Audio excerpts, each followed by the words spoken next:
WTAD.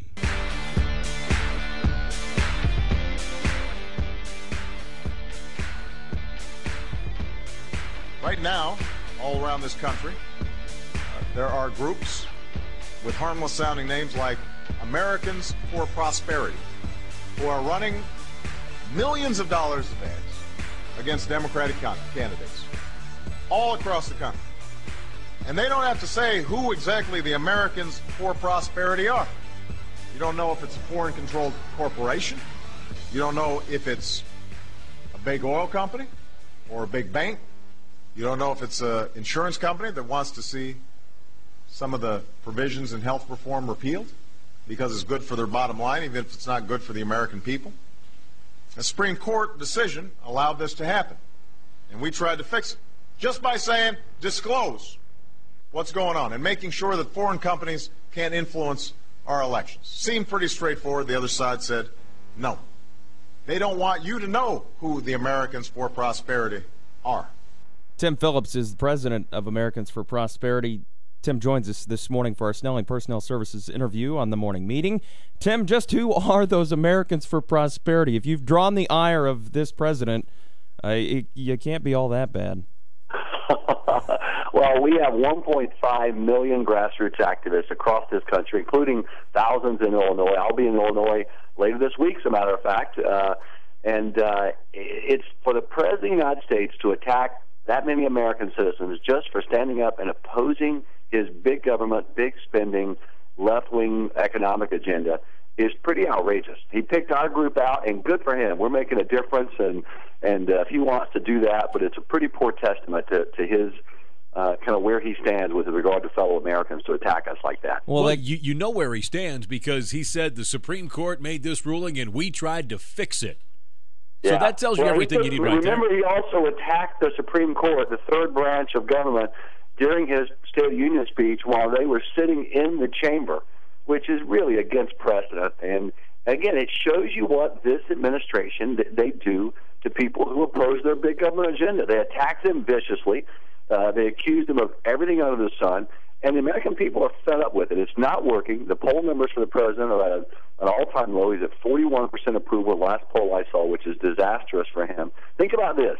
In 1994, you know what happened in 1994, Bill Clinton never fell below 45% approval with the American people. Mm-hmm. Think about that for a minute. If you want to know how bad it is for the left wing this year, check that number out. Well, and you look at poll numbers as far as what Congress has done in passing or trying to pass some of the president's agenda and proposals that have been set forth.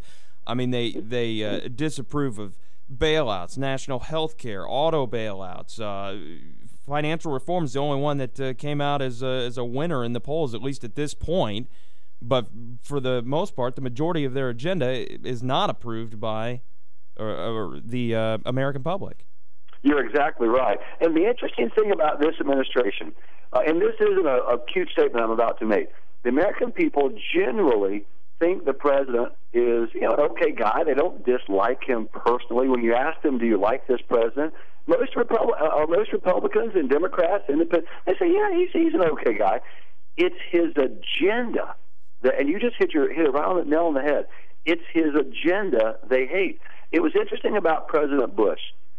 Americans decided, for whatever reason, and I happen to thought he was a nice guy. I liked him personally. But they thought and decided they did not like personally President Bush. His agenda, they were up and down on, as I was. I think he did some things well. The tax cuts were good. The spending was terrible that he did. The Medicare prescription drug benefit, terrible. But with Obama, most Americans still give him the benefit of the doubt personally. But I tell you, they look at his agenda, and you just rattled it off. The cap-and-trade energy tax, they hate. The health care takeover, they hate. Stimulus. Did you notice when the president put forward his new $50 billion stimulus boondoggle last week, he never uttered the word stimulus? He knows the American people can't stand that stimulus he's done over and over and over.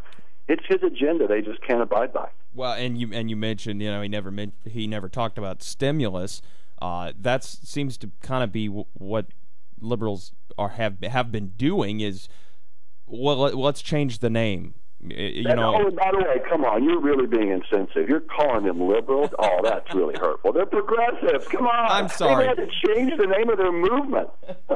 It's gotten that bad. It is. It is that bad for them. If we ever try to run away from the word conservative, we deserve to lose at that point. But these guys, their global warming agenda loses credit. Public people realize that Al Gore and all his liberal left-wing environmental friends are simply have an ideological agenda. It's not about science. It's not about making the planet better. They have a push. They have to change it to climate change. And now liberal is discredited because the American people have looked at what liberalism means: lost jobs, less freedom, bigger government, more decision-making out of their hands and to Washington, D.C., and they don't like it, so they're having to now change the name to progressive. I wonder if MSNBC is going to have to change its name soon. Probably. I think they've changed their focus for sure. But let's talk about tax cuts. This is one of the big issues right now. Whether or not to extend the Bush tax cuts, it's a debate that's going on both with the president and with Congress, and even amongst Republicans, and to how far you go with that. What are your thoughts on the Bush era tax cuts? Where do you think that's going to go? I think the 2001 and 2003 tax cuts, in the end, will almost all be extended. I think that the public has the old attacks on, these are tax cuts for the rich, which is not true. Those top income tax rates that they always love to talk about, that includes literally millions of small businesses. People who, because of the way their small businesses are maybe 4, 5, 6 employees, maybe family run only, they don't, for tax purposes, the volume of money that comes into those small businesses is counted as income. That doesn't mean the profit. You know how that works. A guy may go out and have a hairdresser business or a lawn maintenance business, and maybe it brings in $1 million total during the year, but the profit may only be $50,000 or $60,000. You know how that works in business. Mm-hmm. Yet the tax rate they're paying will go up on that $1 million because of the way their small businesses file. That's wrong, and it hits literally millions of Americans. And I don't think at a time when we're sitting here with 9.6 chronically high unemployment, when people are hurting out there, now is not the time to punitively raise taxes on any American. It's almost immoral to do that with people hurting so badly right now. And my sense is the Democrats don't know what to do. Their old rhetoric is not working. It's not. The attack the rich, beat up on insurance companies, beat up on oil companies, whoever beat up on Americans for prosperity, whoever the demon of the week is in their view, is not working. The American people are going, wait a minute. You're attacking all these other groups, Barack Obama and Nancy Pelosi and the left, and yet my own job is hurting, my own income is hurting, my family's hurting, my country's hurting. Things aren't getting better because of your policies, and you want us to either blame it on Bush, who's been gone years, or you want to blame it on all these different companies. At some point, the buck's got to stop with these elected officials, and the American public has figured that out, and these guys are in trouble. So all the old rhetoric they're used successfully in the past is not working. So my suspicion is if we hold our ground, if we push hard, these tax cuts will be sustained, all of them, and I think that's what we ought to fight for and work for. Well, right now you also have a public that has seen this administration say they're going to create jobs, whether it's green jobs or new jobs or sustainable jobs, and they haven't been able to come through with any meaningful percentage of those. The population, I think, Tim, is learning that the government can't create jobs at a pace that will help this country in any meaningful way. No, the government is not smart enough to control the free market. They're not. And that's not to beat up the government. They couldn't be. Let me give you one example. Everyone likes to talk about the Cash for Clunker program on the left. Oh, that was so successful. It was great. There was a study that just came out, and George Wheeler wrote about this on Sunday, and he exposed this very point on the Cash for Clunkers program.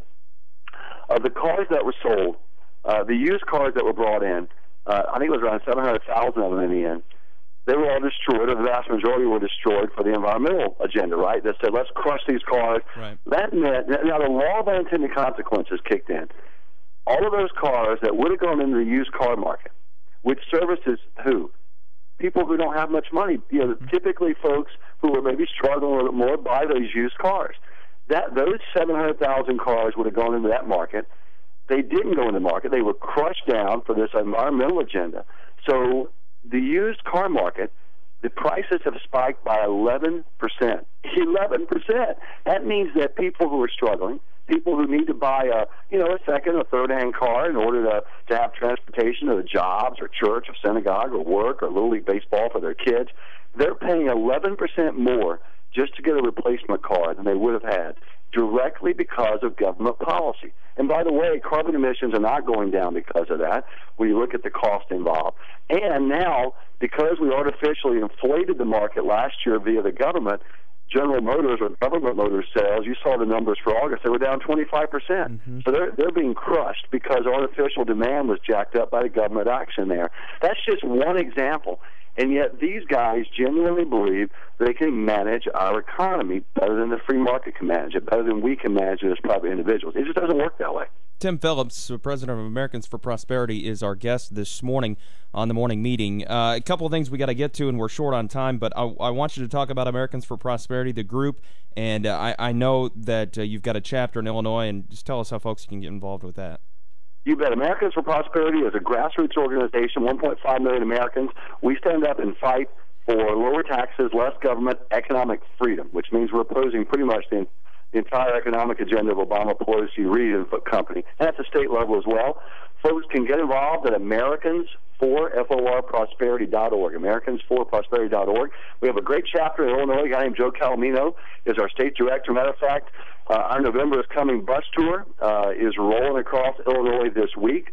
I'll be in Chicago suburbs on Saturday and then out in other parts of the state on Friday. So people can get, if you want to make a difference, if you want to go beyond rallies and tea parties, which are important, by the way, rallies and tea parties are important, but if you want to go beyond those to actually making those calls and emails and door-to-door efforts that are so crucial to going where we need to go as a country between now and November and beyond, get involved at AmericansForProsperity.org. Well, and you mentioned you're going to be in Chicago this weekend at Right Nation 2010. That is going to be a heck of an event. A lot of folks going to be there. Glenn Beck, Dick Armey, Herman Cain, who's been a guest on the program, Andrew Breitbart, several others, but you're going to be there as well.